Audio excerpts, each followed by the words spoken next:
and welcome to the news. A Wednesday bulletin as usual will deliver an hour and a half of your views, reviews, previews and interviews with the Nigerian story at the forefront of the package. We will be evaluating key initiatives in key sectors while tracking unfolding developments in different locations across the country.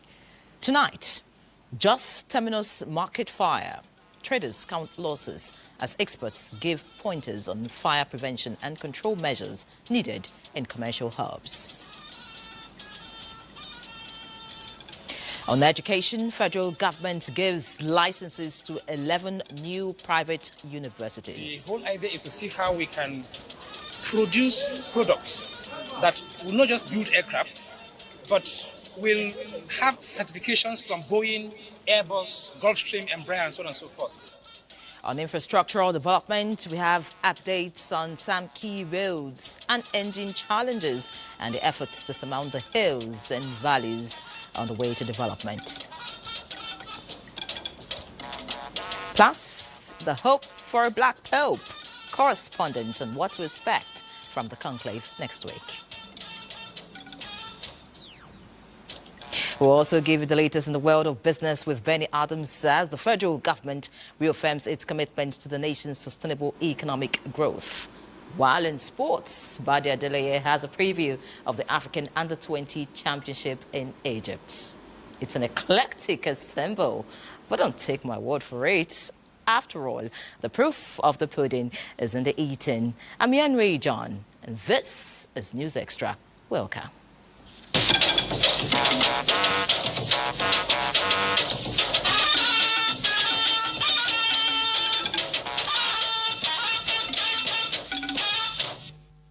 Time to set sail now as Nigeria is committed to unlocking the full potential of its human and natural resources to become a leading force on the African continent. Vice President Kashim Shettima stated this when he received a delegation from the Hettai School of Governance, Berlin, led by senior fellow Rolf Otter at the presidential villa. State House correspondent Abdurrahman Jabrila reports.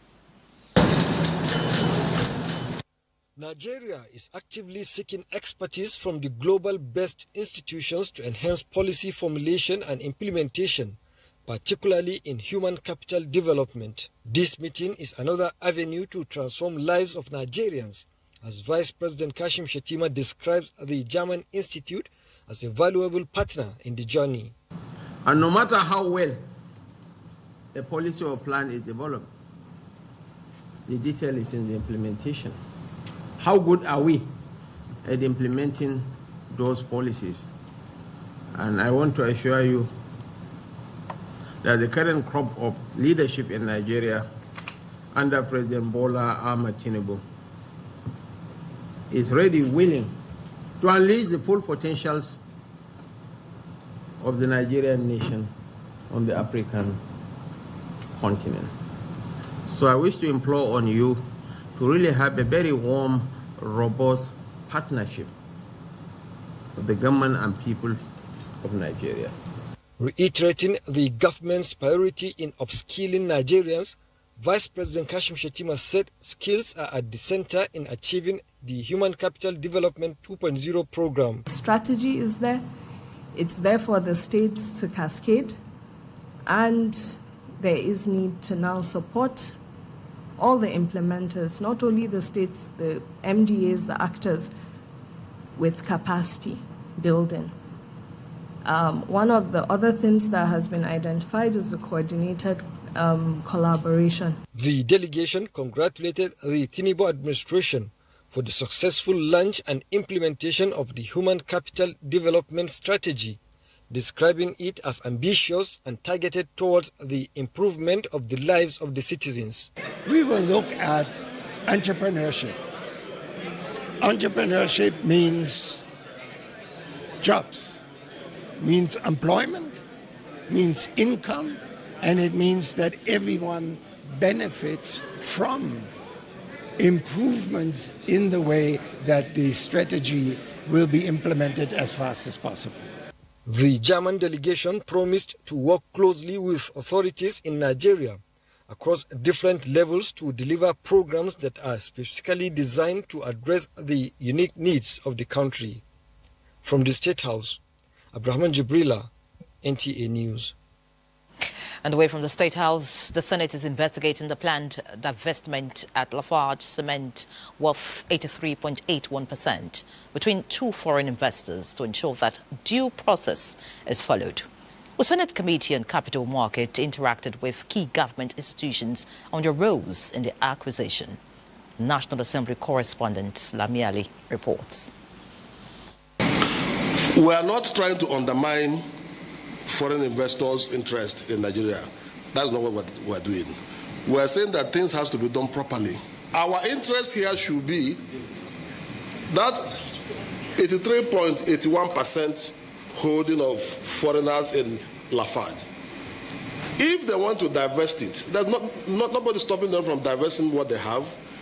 But what did the memo and article of Lafarge say in terms of transfer of shares? The subject of inquiry here by the committee is the $1 billion deal between Lafarge Africa, a leading cement manufacturer, and a Chinese company, Huaxin Cement, as the latter prepares to acquire the company. The Capital Markets Committee explained that the planned acquisition is a subject of concern to some local investors. The Nigerian 16% holders are not comfortable with the proposed sale.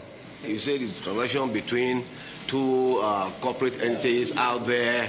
One is transferring shares to the other, and that there is no change in terms of status quo. There is immediately going to be. We don't even know the background, like I said, of the other company out there, the Chinese company. We don't have any. Do you have their profile?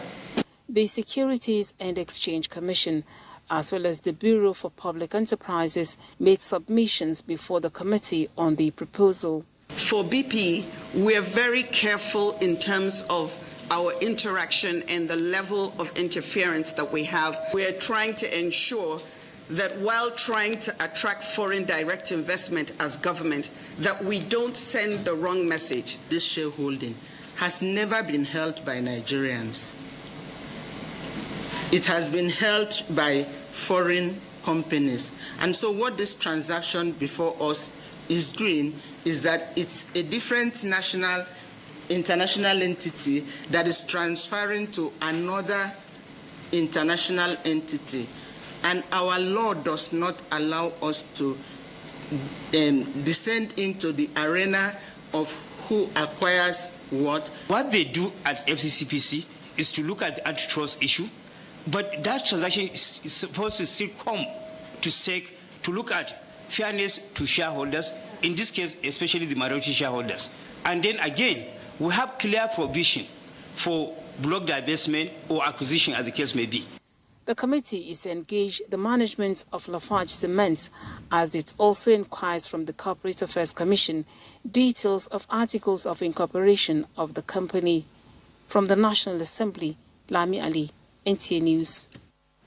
Still in the National Assembly, but looking at the Green Chamber now, which is focusing and urging agencies of government to keep abreast with modern trends in budgets in order to prepare and implement budgets that will impact on citizens. Chairman, House Committee on Legislative Budget and Research, Mohammed Bayo, stated this in Abuja at a capacity building training for finance and audit personnel drawn from government agencies across the country.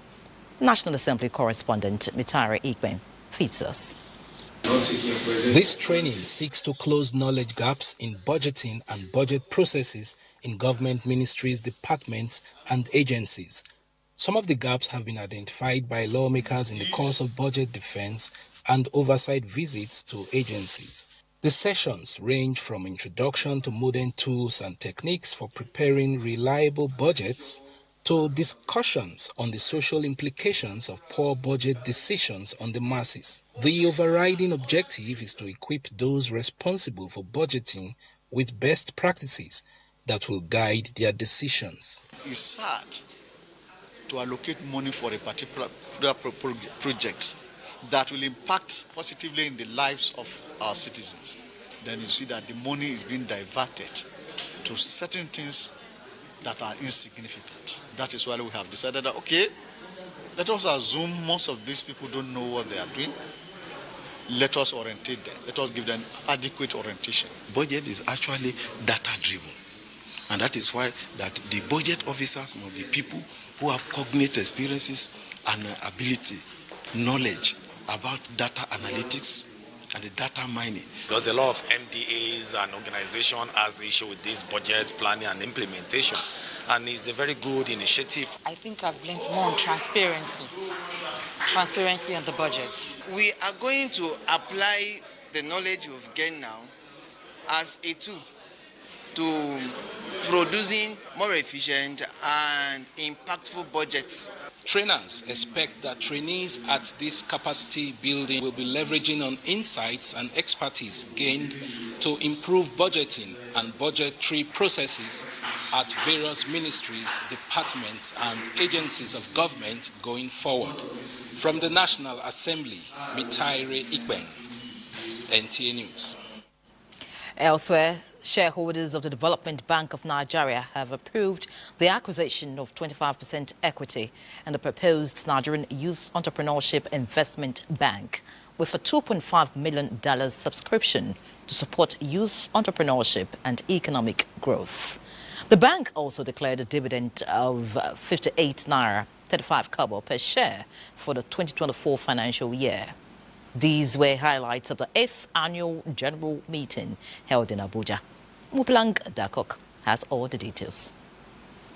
Shareholders approved a total dividend of 58 naira 35 kobo on each share, forming the capital of the bank for the financial year 2024. The recommendation of the Board of Directors is based on the maximum 25% dividend payout ratio in line with the DBN dividend policy, which was approved by shareholders at the 6th annual general meeting of the bank.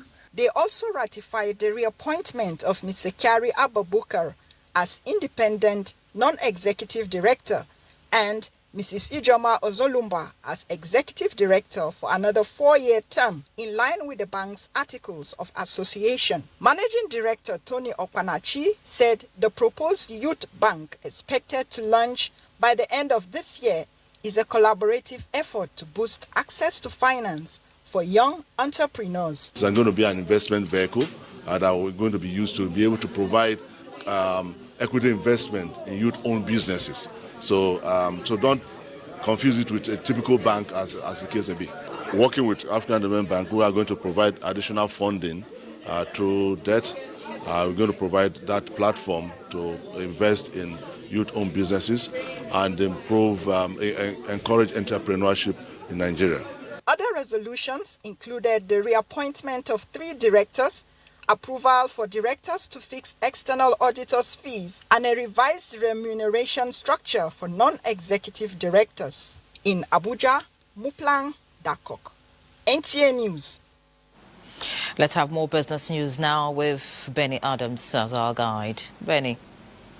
Thank you, Henry. And now President Bola Ahmed Tinubu has approved the composition of a committee to organize Nigeria's hosting of the 4th African Union Micro, Small and Medium Enterprises Forum, scheduled to hold between June 23rd and 27 in Abuja, with the theme Building Resilient MSMEs through Digital Innovation, Market Access, and Affordable Financing for Africa. The committee is to ensure adequate planning for the successful hosting of the forum, which will feature paper presentations, panel discussions, sponsored side events, exhibitions, networking, and MSMEs business pitching events and presentation of prizes to deserving Nigerian entrepreneurs. The committee, which has Deputy Chief of Staff to the President, Ibrahim Hassan Hadeja, as chairman, also has a special advisor to the President on job creation and MSMEs, Temitola Adekunle Johnson, as the host country coordinator and secretary of the committee.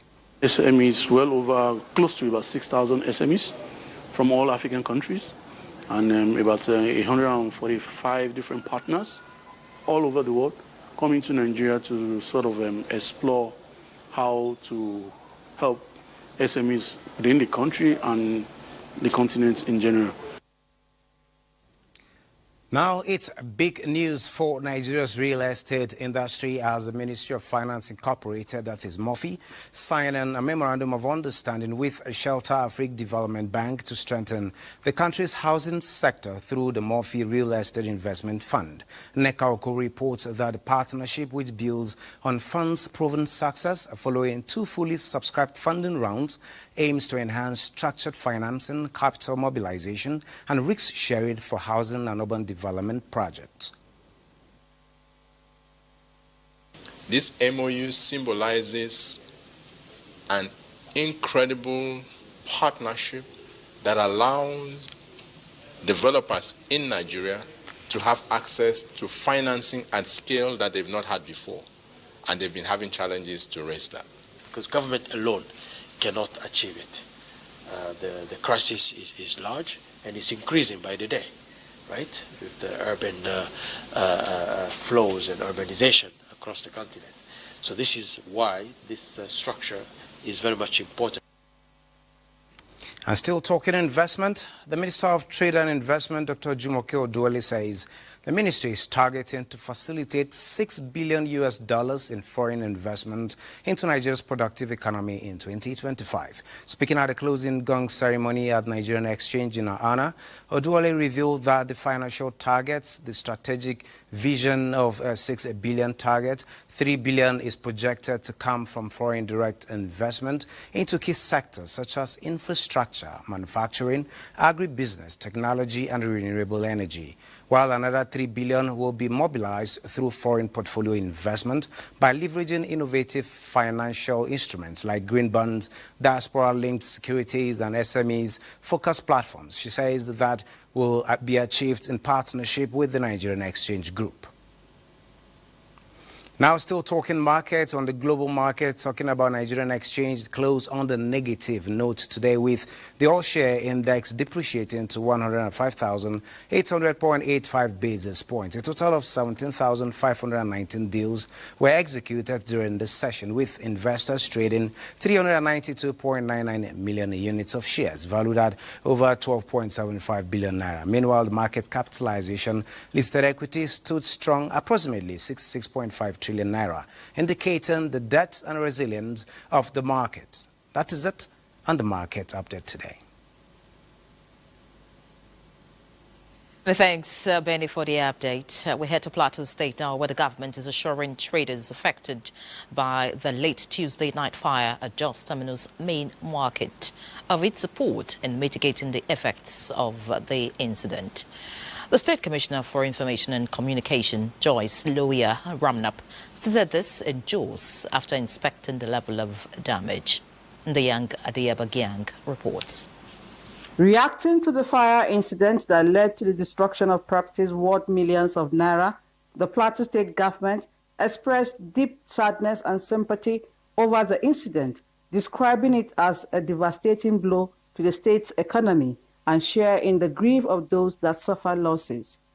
After inspecting level of damage, the state government is calling on all market stakeholders to work together in prioritizing safety and implementing necessary measures to avoid recurrence of such incidents. We will meet with the traders to get the details of what has happened, the number of shops that have been affected by this fire incident, and then the possible ways that we can come to the aid of the victims of this unfortunate inferno. One of the major mandates of the Federal Fire Service is to create awareness, fire safety awareness. So we go to markets, we go to public places to sensitize people on how to be fire safety cautious.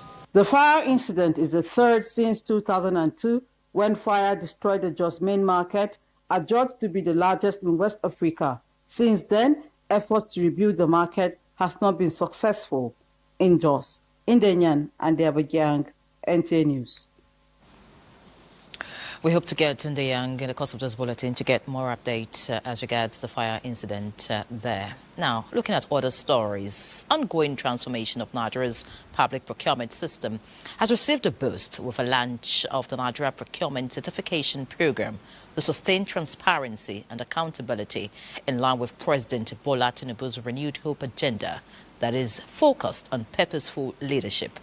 Minister of Information and National Orientation, Mohammed Idris, embraced the initiative as a transformative tool that will address the challenges in public procurement. Salihu Abdullahi Gwanara reports. The birth of a unique procurement certification portal is an initiative by the Bureau of Public Procurement to enhance monitoring and oversight of public procurement, set standards to meet global best practices, and make public service transparent and accountable. This also includes partnering with the states and local governments. Together, we'll move the 54.99 trillion budget to actualization, towards giving us value, ensuring we reduce wastages, ensuring we create employment opportunities. The Minister of Information and National Orientation says this is the right thinking that is already offering digital access to procurement processes and providing effective governance in Nigeria. The introduction of this digital portal is not just a technological upgrade. It is a transformative tool that addresses some of the most critical challenges in public procurement, such as persistent bottlenecks, including suboptimal procurement practices. Now, in the past, we know that once any head of agency or any minister takes anything to the BPP, you don't really know what sample it takes. But under Dr. Adebowale, he has a time frame. The citizens of Nigeria must understand that this portal is not just a tool for government, it is also a tool for all of them to demand better services, to expect greater transparency, and to hold institutions accountable. The minister was among dignitaries at the launch of the Defense Holdings Company Limited. Here, he acknowledged the deliberate investment in the military by the renewed Hope government within the last 2 years as a promise kept in the fight against insecurity. I call on the media to please help by imbibing media literacy so that all purveyors of fake news can be identified and be punished. You cannot, of course we have press freedom. Press freedom is the responsibility of every government to keep. But I want to say that freedom of expression also carries enormous responsibility. You cannot publish falsehood and think that you are doing press freedom. Press freedom is only available when you are speaking the truth. He equally re-emphasized the need for public collaboration with relevant security agencies. In Abuja, Salihu Abdullahi Gwanara, NTA News. Let's now head to Jos, where Ndeyang is standing by to give us the latest as regards the terminus fire. Ndeyang, how are you doing this evening, and what's the situation in Jos, particularly the terminus market that experienced the fire outbreak some hours ago? Tell us, what's the latest? Yes, thank you, Nyere. Good to join you. One of the major takeaways from this fire incident is that of increased awareness on safety measures and disaster management in private and public places.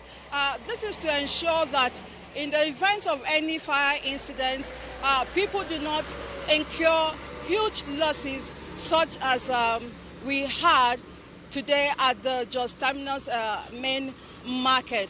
On the whole, the city center where the market is situated is calm as victims await possible assistance from stakeholders. Right now, behind me, you can see some white vehicles. Those are actually security agents that are on ground guarding the market area and ensuring that everything is peaceful.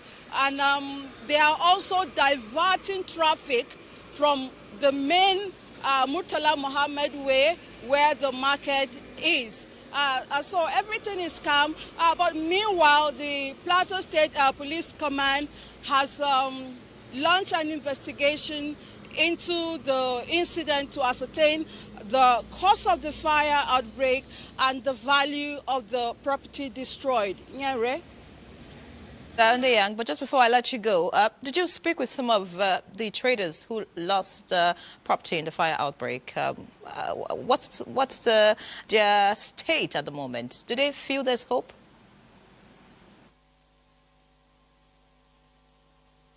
Actually not a pleasant day for the traders because huge amounts of monies have been lost, running into millions. Some of them just restocked their stores, and majority of them are small and medium-scale entrepreneurs who are trying to make ends meet. It's not a very cheerful day for them.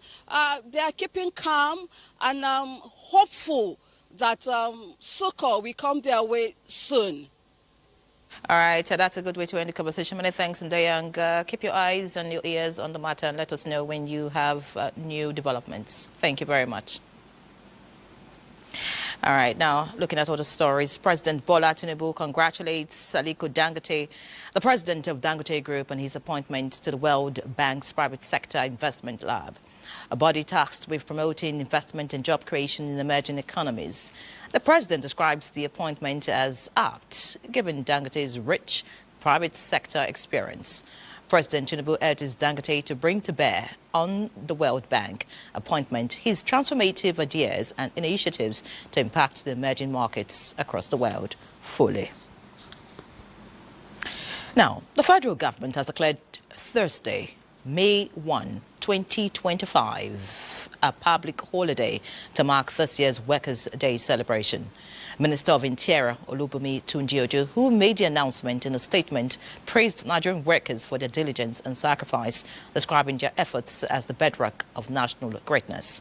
He emphasized the importance of peace, innovation and productivity in driving economic growth and national development.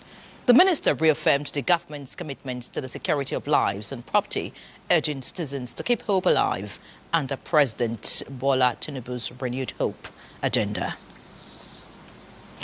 It's time for a break. More news on the other side. Stay with us.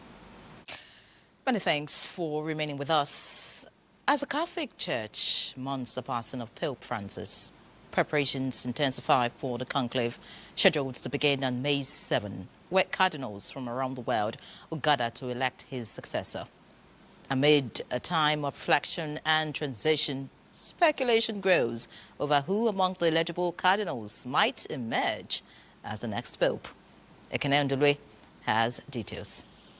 Beneath the majesty of Santa Maria Maggiore Basilica, Pope Francis was laid to rest, and with him, an era defined by humility and hope. But the Church cannot pause for long. The Vatican has announced that the conclave to elect a new pope will commence on May 7. The conclave is a secretive and traditional process where cardinals under the age of 80 gather to elect the leader of the Catholic Church. The election takes place in the Sistine Chapel, with cardinals casting secret ballots until a candidate secures a 2/3 majority. The process concludes with the appearance of white smoke from the chapel chimney, signaling the election of a new pope.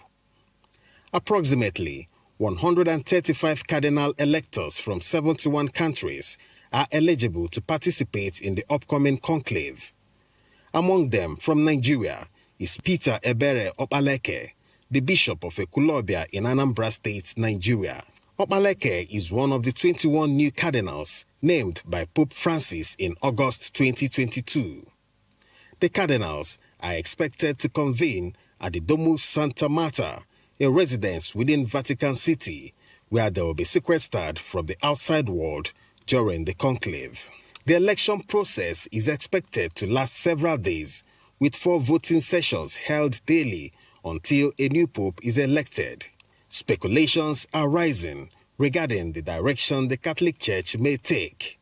Some anticipate a pope who continues the reformist path of Pope Francis, while others foresee a return to more traditional approaches. I read the Pope that will serve for the faithful. Possible if black man is the African man. It's just a very simple expectation for the Holy Spirit to choose the right person to lead the church. It's not a political position. For the Catholic clergy in Nigeria, race or nationality does not matter. We want a good pope, a holy pope, a pope that is there for the people. Wherever he comes from and whoever he is does not matter. This is the point. We just pray that God will give us a good pope, a holy pope, a pope that will lead the flock unto salvation. This is all we are praying for.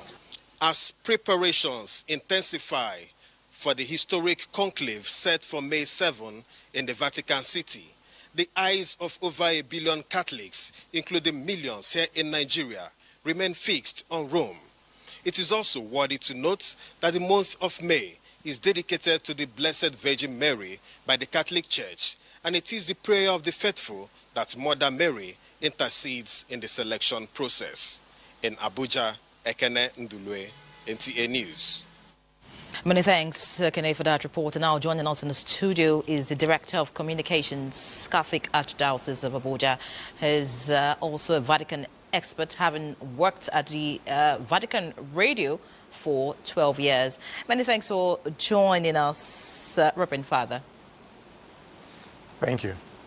All right. Now, with 135 cardinal electors eligible to vote in the election of a new pope, what are the key steps involved in the papal conclave?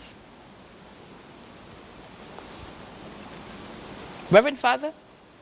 What's your question? What are the steps involved in the papal conclave, which is about to begin? Okay, so the cardinals are already in Rome at the moment. Right now, there's a 9-day period of preparation and a period of mourning the Pope, the famous Novem Diales. It's a period for prayer and expectations for the beginning of the conclave. And so in this period, already there's a novena prepared for the cardinals and for the entire church in the world to pray for the new pope who will be elected. While the Catholic faithful pray for a new pope, the successor of Pope Francis must win a 2/3 majority.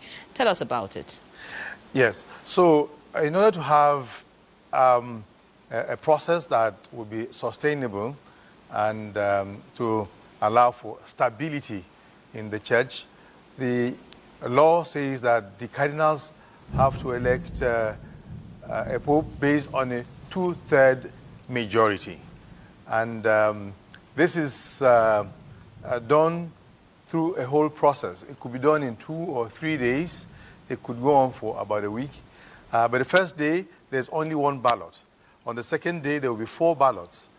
2 ballots in the morning before lunch and 2 ballots after lunch in the evening. This first ballots usually throw up the names that are likely to be elected. So in the remaining ballots, the Pope. The Pope is just then chosen from the names that have come up. So they choose then, and then gradually they are able to arrive at a name that gets a 2/3 majority. And that could take 3 days or 4 days. The last time during Pope Francis' election, it took only 2 days. All right, not about the days now. Let's look at those who are in this race of becoming a new pope. Do you think there's a chance for a black pope? Oh, well, there's always a chance for a black pope. I've often said to people who don't know that there have been 3 African popes in the past, and this will be the 4th if we have a black pope elected this time. The spirit guides the electors, and as you heard the Archbishop of Abuja say a short while ago there. What we need actually is a good Pope. He might be an African, he may be an American, or someone from Latin America, or from Europe. What we need actually, truly, to lead the church is a good, holy Pope who can continue with the teaching of Christ. A good Pope. Let's also mention that our own Cardinal Palike is also in this race. But, you know, like you've said, we hope that the Christian faith gets the best. Now, how do cardinals really discern God's will when selecting a new Pope? Well, there's a whole period of prayer involved in during the conclave. There are prayers in the morning, there are prayers at noontime, there are prayers in the evening, daily, along with the novena, which I mentioned earlier has been prepared. So the cardinals pray continually. It's a serious moment of communal prayer, and through that then they are inspired. You have mentioned prayer many times in all of this, but we know there's a black and white smoke also in the mix of all this. Tell us about it. Yes, okay. So every time there's a ballot and a pope is not elected, there's a black smoke that goes up in the chimney to show that a ballot has been cast, but no pope has been elected. Every time the black smoke comes up, it's clear that no pope has been elected. Then, when a pope has been elected by a 2/3 majority, the white smoke goes up in the chimney. And then it's clear to everyone that a new pope has been elected. When that is done, the pope then is asked to choose a name which he will have. And as soon as that is done, he is brought up to the balcony in front of St. Peter's Basilica. All right. And then the announcement, Habemus Papam, we have a pope, to the chair of the hundreds of thousands of people who are waiting. Of course, we are all waiting to know who the new pope will be, and of course we hope that God's will is done. Many thanks, Reverend Father Patrick Alumuku, for joining us on News Extra tonight. We appreciate you for your time. Thank you so much. All right, now let's see other news. As many lives of Nigerians were touched through a medical outreach and other empowerment initiatives, courtesy of the 39 regular intake of the Nigerian Army, who gathered in Okene, Kogi State, to celebrate their 30th anniversary. The celebration was both grand and deeply rooted in cultural display. Jonathan Amajali takes us through this ride. In Okene, Kogi State, a wave of excitement sweeps through the ancient town as cultural pride and history come alive. Veterans of the Nigerian Army's 39 regular intake, who enlisted on 20th March 1995, reunite to celebrate a remarkable bond that has endured for decades. Their association, known as the 39 Best Friends Empowerment Initiative, has become a beacon of hope, supporting communities and families of fallen comrades through various outreach programs. We are glad that we serve the nation in this capacity to make sure that our nation is protected, to make sure that peace reigns in our nation. Hosting the 30th anniversary is one of their own, the current Ohinoyi of Ebira land. So many of our culture that they showcase here today, many people have used this opportunity to buy many things from this event. It's another improvement to our kingdom, because whenever they go back, they have something to go and tell others. Hospitality to strangers, the way they welcome us, in fact, Ibira culture is one of the best culture in Nigeria. The 39 regular intake marked the occasion by bringing relief to the kingdom through a free medical outreach. From mosque to church, they offered heartfelt thanks to God for a cherished past and prayed for a bright future. Visits to historical sites added a colorful touch to an already grand celebration. In Okene, Jonathan Majali, NTA News. Let's head to the courtroom now, where the Court of Appeal, Calabar Division, Cross River State, has upheld the conviction and 3-year sentence handed down to Professor Peter Ogban of the University of Calabar for tampering with election results during the 2019 Akwa Ibom senatorial election. The appellate court affirmed the verdict of the High Court in Ikotakmene, which found Ogban guilty of electoral fraud. The 3-man panel of justices strongly criticized the professor's actions, especially given his responsibility to uphold the credibility of the electoral process.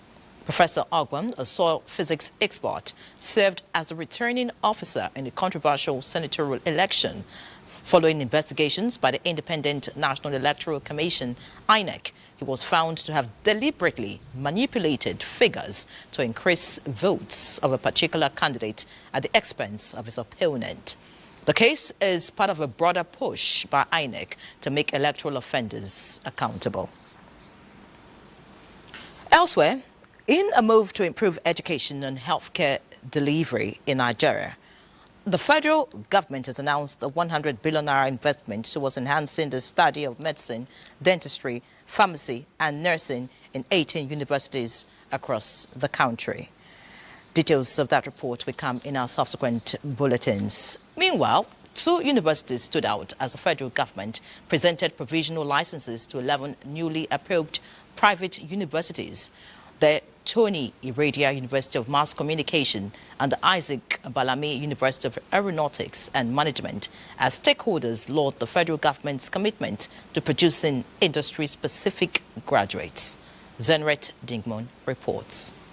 It might have been a long walk, but a fruitful one nonetheless, as Nigeria gets its first ever University of Mass Communication, where journalism and its sister professions will have in-depth, specialized and professional training. The concentration will make it such that those who come out of there will be experts. And so we are merely trying to produce experts for the industries, so that when we come out, you don't have somebody like half media related, half general related. So this is a specialized university. The whole idea is to see how we can produce products that will not just build aircraft, but will have certifications from Boeing, Airbus, Gulfstream, Embraer, and so on and so forth. To boost the morale of the community and the entire youth that are coming back, we are ready to compete with challenges. For the federal government, it is about an assured future for Nigerians that is globally competitive, developing a more vibrant human capital for the nation. During this provisional status, typically 3 years, you will be closely monitored by the NUC. This oversight is necessary to ensure your orderly development and strict adherence to the well-established standards that govern the operations of all universities within Nigeria. Our universities must also be places of meaning and impactful research. Many of our societal problems today would have been solved today if relevant researches were done and followed through to product creation. The Minister of Education calls on the proprietors to uphold standards and not compromise values and professionalism. In Abuja, Zenred Dingmoon, NTA News. And still on education, the Joint Admissions and Matriculation Board, JAMB, has once again demonstrated its commitment to inclusive education by supporting 501 physically challenged candidates to sit for the 2025 Unified Tertiary Matriculation Examination, UTME. The candidates are writing their exams across 11 specialized centers nationwide. Olainka Ojo reports that while monitoring the ongoing UTME at the Center for the Blind at the National Open University of Nigeria, now Abuja, the Minister of State for Education, Professor Suwaiba Ahmed, applauded JAMB's sustained efforts in breaking barriers in Nigeria's education sector. Since 2017, JAMB, through its Equal Opportunity Group, has conducted UTME examinations for persons with disabilities. Now, in its 9th year, the initiative has benefited a total of 3,490 candidates who sat for the examination at 11 designated special centers across the country. This year, 501 candidates with various forms of physical challenges are writing the UTME examination under this inclusive framework. At the Abuja Center, where 33 candidates took part in the exercise, I met Danladi Paul, a visually impaired candidate who completed his secondary education in 2021 at Government College, Obi, Nasarawa State. Danladi aspires to study mass communication at the Nasarawa State University, Kefi. I want to be as radio programmer so that I will use that advantage to voice out for our colleagues which they are still at home. Another candidate, Joy Vincent, also shares her experience. Before now, I personally thought that there was no hope for visually impaired to go to school, but I found out that there was hope for us, and I'm thankful. Professor Sueba Ahmed praised JAM for aligning with federal government's inclusive education policy. She notes that the body not only ensures accessibility for candidates, but also cover all associated costs and provisions of personal aids for each special needs candidate. One of the major visions for the country is creating opportunity for every Nigerian. Being physically challenged or being deaf or being special needs does not mean that you cannot actually contribute to your own development, to development of your family, but also generally to the development of the country. We mainstream also their peculiar needs. Peculiar need is that no announcement is made at any center where a deaf candidate is, except in written form. JAM reiterates that its commitment to equity and inclusivity remains non-negotiable, and as part of its support, the board presented new Braille sets to each visually impaired candidate to assist in their academic pursuit. Olainka Ojo, NTA News. Meanwhile, the Federal University of Transportation, Daura, is embarking on massive infrastructural development in line with best practices. The university's governing board council unanimously agreed to invest heavily in ICT to fast-track virtual learning across the globe. Transport correspondent Ladi Bala has more on this development. It's the intervention. The fifth governing council meeting of the Federal University of Transportation, Daura, reviewed the university's progress and achievements, identifying areas that require urgent attention to elevate the institution's standing. It is expected that by the next 2 years now, we should be graduating students to start with. We also expect our externship to have been formalized and structured properly to the extent of having an exchange program for our students. Then, of course, we also expect that the university will have gained some traction in terms of more infrastructure, particularly. We want to have blended learning. That you don't need to go to the aura physically to learn, and you don't need to go to the aura physically to lecture. And that cannot happen with a strong ICT base. And that's why the council strongly recommended and deliberated and recommended and discharged that the ICT must be in place. Council members resolved to pursue academic excellence, positioning the university as a premier hub for transportation engineering in Africa. In Abuja, Ladibala, NTA News. Away from education, let's take a look at health, as cancer diagnosis coupled with the overwhelming cost of treatment often feels like a death sentence, particularly for low-income patients and their families.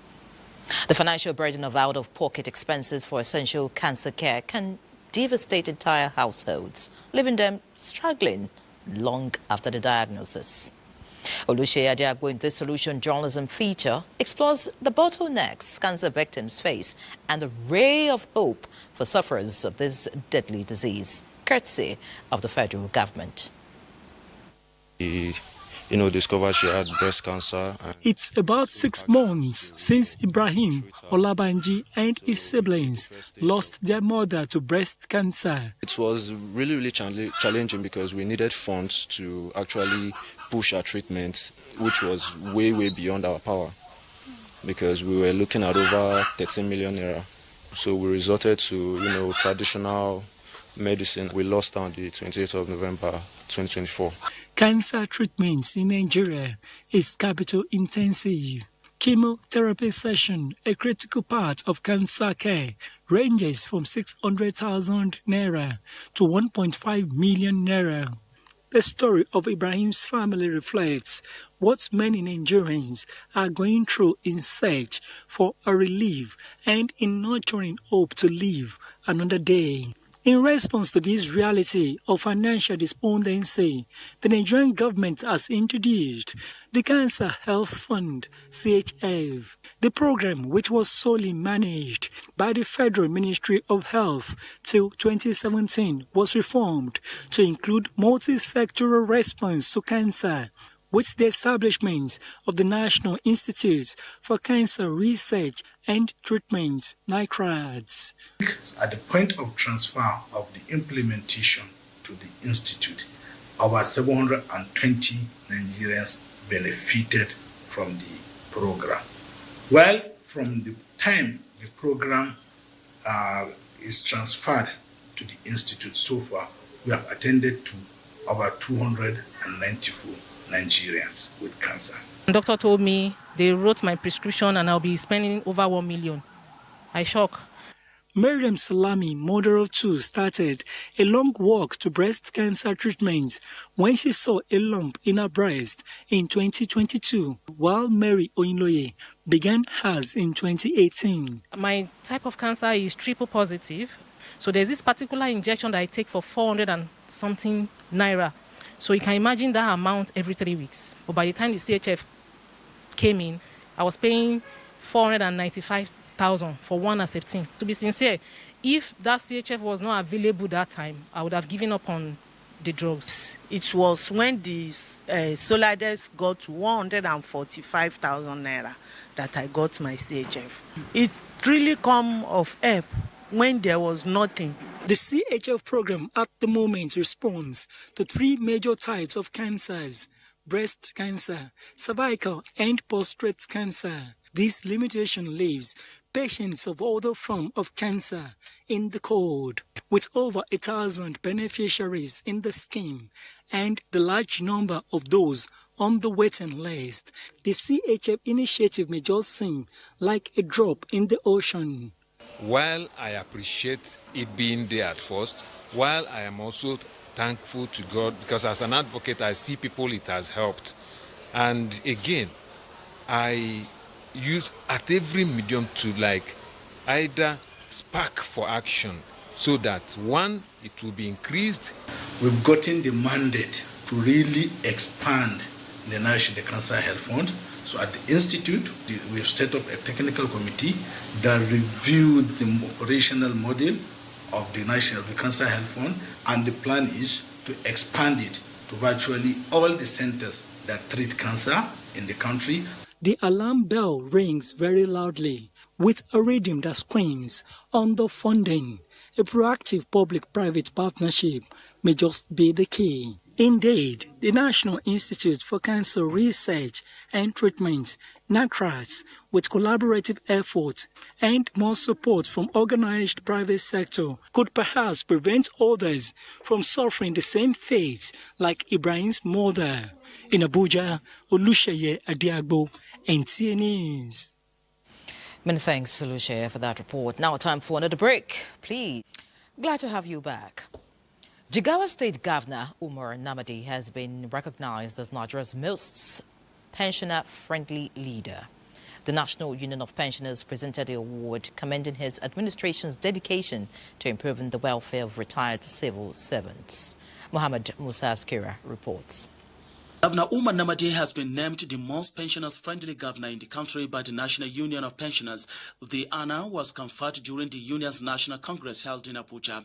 The award was received on behalf of the governor by the Jigawa State Head of Civil Service, Muhammad Dakachiri, and later presented to the governor at the government house in Dutse. This is because of his tireless effort and support to Jigawa State pensioners. His Excellency appointed an advisor among the pensioners on labor matters.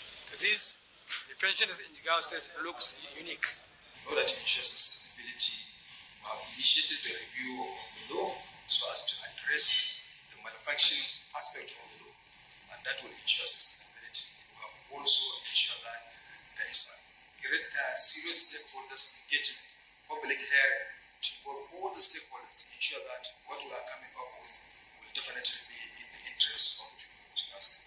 Jigawa State has emerged as a model in pension administration, attracting commendation and study visits from other states across Nigeria. In the last 21 months, the Namadi-led administration has expended over 7.5 billion naira on pension payments and entitlements. Pensioners, according to stakeholders in the state, receive their monthly pension promptly, while gratuity is paid just within 1 month of retirement. The National Union of Pensioners described the award as a recognition of human and purposeful leadership demonstrated by Governor Umar Namadi's dedication to the well-being of retired public servants. From Dutse, Muhammad Musa Askira, NTA News. The Minister of Works, Dave Umahi, says a lot has been achieved in the last 2 years of the present administration to improve road infrastructure across the country. The Minister stated this in Lafia at the midterm review meeting of the Council of Works. Aliu Tijani reports that the minister was represented by the Minister of State, Bello Mohammed Goronyo. It's 2 years of the renewed hope mandate, and the Federal Ministry of Works is giving its scorecard while accessing implementation of the renewed hope transformation of road sector. All commissioners of works and permanent secretaries from across the country are also in attendance to appraise performance in the sector, challenges and prospects. It's an avenue for all commissioner of works and people involved in road infrastructure to put heads together and develop strategies how we can make life easy for our people. Minister of State for Works, who will represent Minister of Works, reiterates the commitment of the present administration to open up more routes and rehabilitate the deplorable ones. Let us work together with unity of purpose and commitment to excellence, ensuring that the exercise is fruitful and translates into tangible benefits to our nation. Governor Abdullahi Sule expresses worry over the deplorable state of Kefi, Nasarawa Abaji Road, among other roads in the state, and appeal for urgent intervention to ease plight of the commuters. The team is not only apt, but provides a veritable opportunity for us to reflect back at our collective achievements in the road sector so far. The theme of the summit is accessing renewed hope transformation of road transport sector, and the outcome of the council meeting is expected to boost interventions in road infrastructure nationwide. In Lafia, Aliu Tijani, NTA News. Meanwhile, high expectations of more than a decade on the Apo-Karachi Road project are becoming reality, as the road project is now receiving renewed commitment of the current FCT administration. Abdullahi Ajiya, who has been monitoring developments, has something new from his latest visits to the more than 13 kilometers Wasa Junction to Karachi Road project site. It is yet another visit to the Apo-Karachi road being constructed by the FCT administration. This is one road that we have underscored its importance over and over again, which residents are highly expectant of its completion. I am an itinerant businessman around communities here. The hilly parts of the uncompleted road is still difficult to navigate. We have been desirous of the road to be completed because it will bring great joy to us and it will bring more human and capital development to this area. The vision behind the Apo-Karachi road for over a decade has been to decongest the ever-busy Nyanyakubo road that has served people plying that access for over how many decades. Now, this road has remained very important but not yet completed to serve its purpose. As we speak, the good news here is that there's been serious development as the road is in different stages of completion.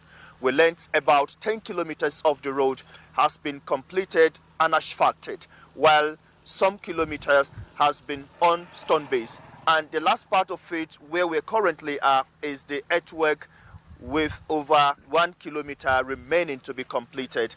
And for the contractors, they have a target date of completion set for May, June, if every other variables Ahmed.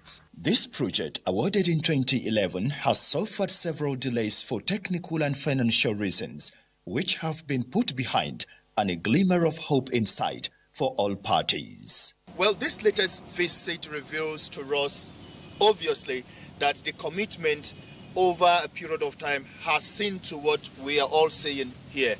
This asphalted road is about 3 kilometers, we learned from the project manager, coming from the Karishi axis of the Apo-Karishi Road project. Now, we also learned that this 3 kilometers will be linked up soon with the over 10 kilometers from the Wasar axis of the road, which is being targeted to be completed in May, June.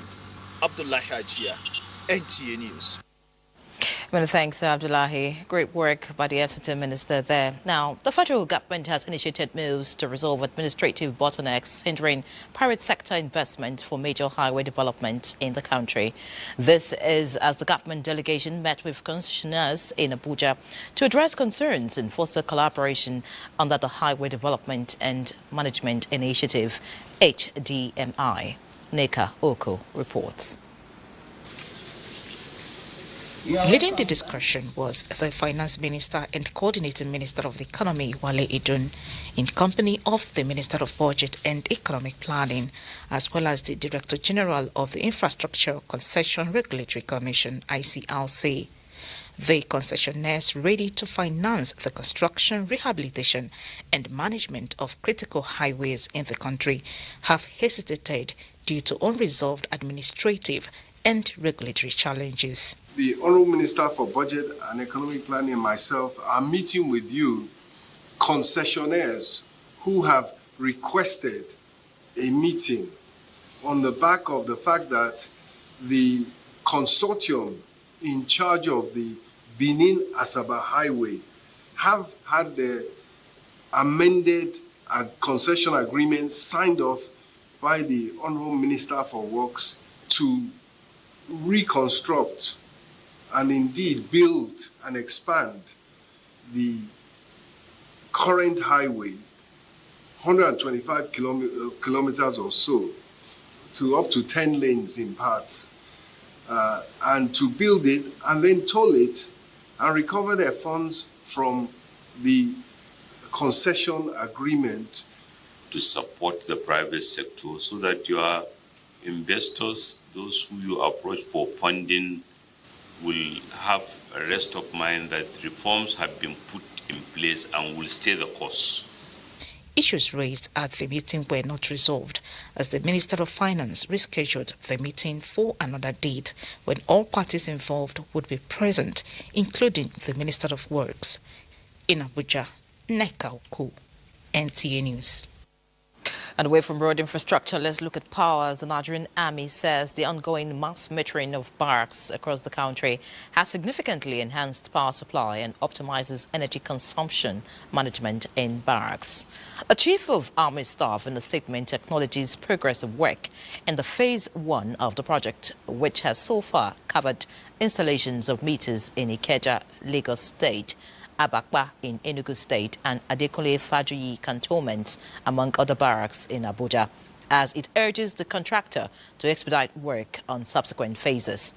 With the Phase 1 nearing completion, the project generated 769 million naira in revenue between August 2024 and April 2025.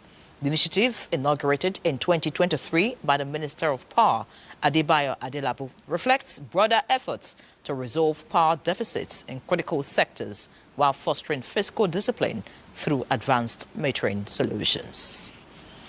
In other news, shelter is among basic necessities of man.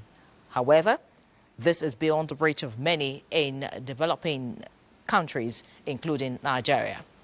Consequently, different administrations in Nigeria have continued to provide its citizens access to affordable housing loans to find solution to the estimated 28 million housing deficit in the country. In this report, housing correspondent Francis Udojo takes a look at efforts made by the government to reduce housing burden through its agencies. Investigation revealed that the Federal Government Staff Housing Loans Board since 2024 till date has given affordable loans to over 500 public and civil servants within a single digit of 3% interest rate. I'm a beneficiary of the federal government staff house loan. So when they look at my level, the salary I'm earning, the remaining years I have in service, they spread that 1/3 of my salary to my retirement time. Despite these efforts, the board said many beneficiaries have defaulted. One of the major problems faced by civil servants is the inability to pay housing loans before retirement. However, I'm here at the office of the head of civil service of the Federation, where the Federal Housing Staff Loans Board is located, to find out how government can support defaulting civil servants. Any person that is retiring from public service, it is in the civil service rules and regulations that you must come to the board and get a clearance that you have liquidated your loan, you are not indebted to the government. With recent circular from the Office of the Head of Civil Service of the Federation reminding defaulting civil servants to liquidate their loans, the soft landing is to liaise with government for additional time to pay up. The title documents are with us. The original title document we normally use to collect it. So it is better for them to come to the board, we'll look at it, look at how much they are still owing to the government so that we can find a way of resolving it. Meanwhile, the Federal Government Mortgage Bank of Nigeria said since its establishment in 1993, it has delivered about 39,000 new homes, 25,500 mortgages, and over 120,000 micro-housing loans, all within single-digit interest rates. In Abuja, Francis Udojo, NTA News. The Nigerian Navy ship Pathfinder says it rescued 99 passengers from a mishap involving a market boat in a head-on collision on road Akoko-Turu local government area. Kingsley Amajiri has details. A statement by Commander NNS Pathfinder Commodore Kajetan Aniako indicates that the incident happened in Tuma, 300 meters away from Naval Security Station NNS 35 along the Pukuma River axis. Operatives of NNS Pathfinder deployed to the Naval Security Station 35 in collaboration with other 4 naval gunboats launched a coordinated search and rescue operation leading to the rescue of all 99 passengers on board. The Nigerian Navy, in the statement, commended the Naval Rescue Team for acting promptly towards the successful rescue of the passengers despite the challenging conditions, thereby averting maritime disaster in the state.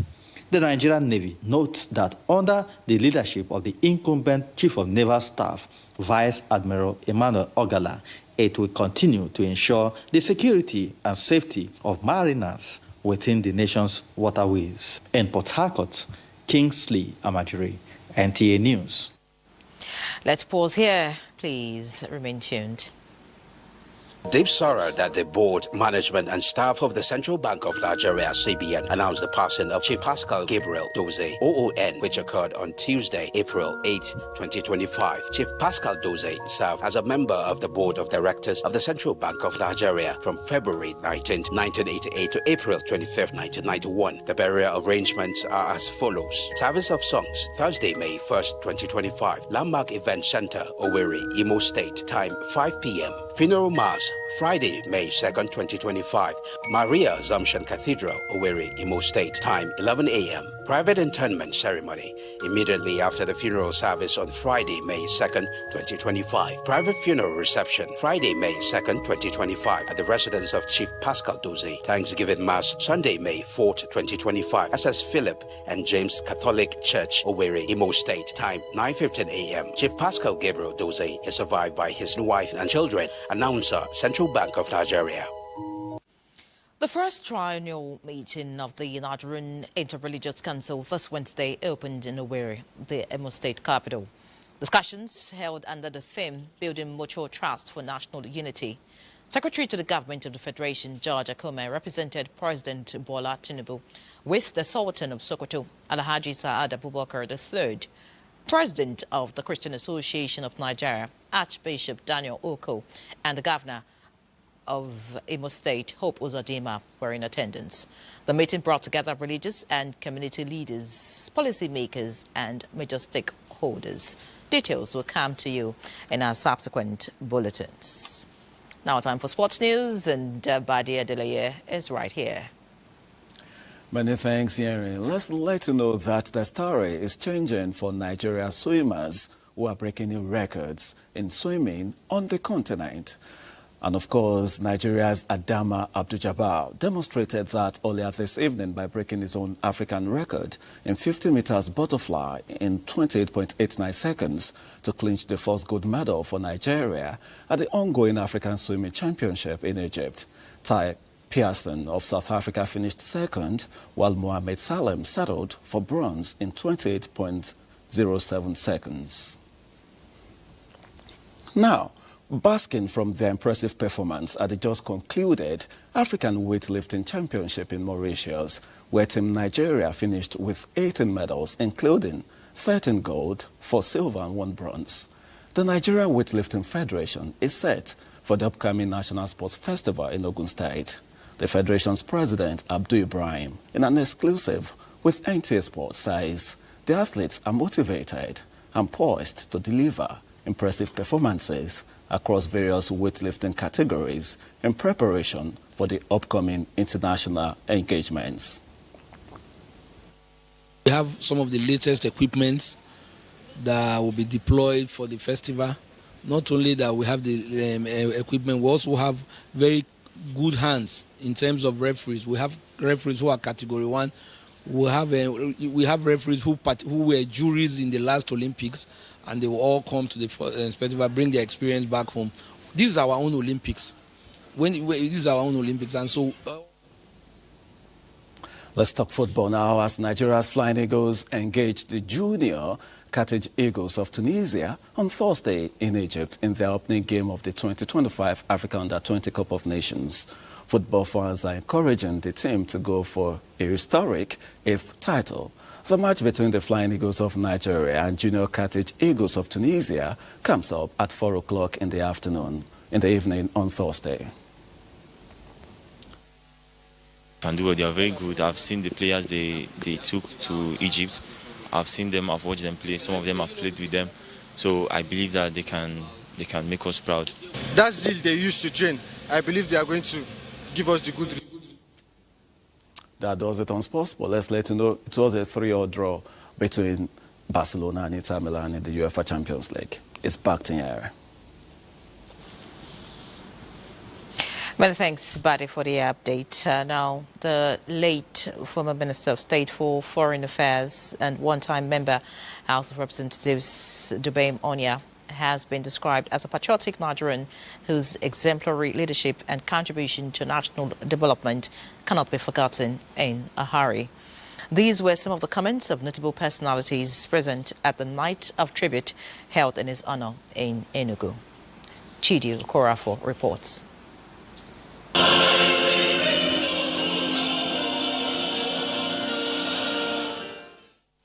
Born in Ngwo, Enugu State in 1952, late Dubem Onya was a distinguished statesman and accomplished financial expert. I mourn a revered leader, a cherished elder, whose life work will remain a guiding light to many. News of his death came as a bombshell. He was a leader with a heart of gold. Demonstrated representative democracy. The man set a very good example of a representative. Letson is someone that gives listening ears to young people. As we continue to celebrate his legacy, I ask that we carry forward not just memories, but the principles that guided his life, faith that inspires service. During his days as the Minister of State for Foreign Affairs, late Dubem Onya stirred key international collaborations, chaired bilateral commissions, and Nigeria's voice on global platform. Dubem Onya died at the age of 73.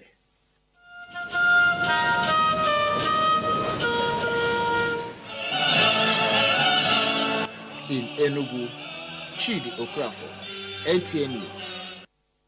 Also, sadly, the death has occurred of Sir Ogbonia Anthony Nwodo of Uwele Amakofia village of Ukehe in Igbotiti, local government area of Enugu State. He was aged 73.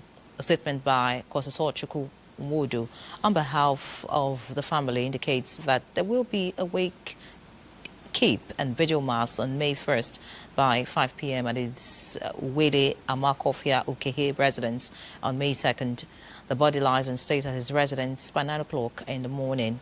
A requiem mass in honor of the deceased will be held at Mother of Christ Catholic Church at Wele Amakofia Ukehe by 11 a.m. Interment follows immediately after mass at the church premises. Late Sir Ogbonia Anthony Nwodo, retired as a director, National Council of Arts and Culture, survived by wife, 6 children, and other relatives. And that concludes News Extra tonight. Many thanks for being a part of it, and from the entire production crew, do have a good night. See you in May.